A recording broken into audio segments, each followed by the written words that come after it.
Alam nyo, importante sa isang may sakit yung tulog.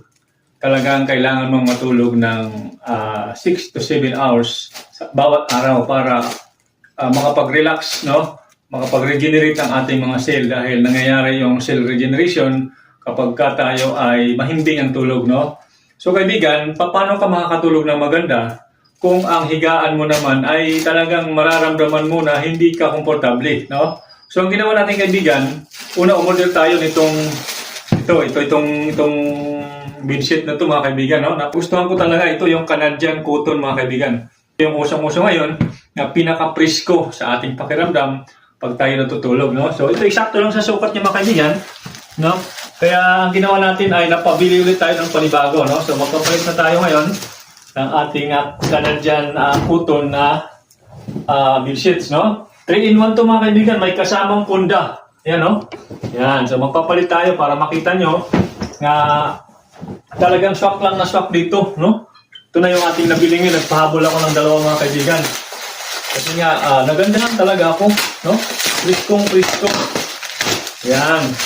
So, 3-in-1 ito mga kaibigan. May kasamang punda. Yan, no? Yan. Ito yung kanyang kasamang punda. Okay? Yan.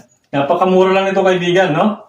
So, kailangan ko magpalit para makita natin yung forma, tsura, no? Ito ay family size, no? 54 by 72 mga kaibigan, no? Eksakto dito sa kama na lalagyan natin dahil ito ay family size. Ayan, eksakto lang yan. Hindi na kailangan ng ipit-ipit pa dahil garterize. Ayan. Okay. No? Magpapalitin tayo ng punda. Ito naman ang ilalagay natin para terno. Para maganda matulog mga kaibigan. Ayan.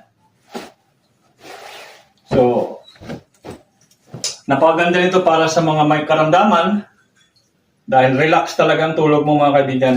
No? Bawi na lang tayo sa higaan. Kung hindi tayo makatulog ng maayos, bawi na lang tayo sa higaan mga kaibigan.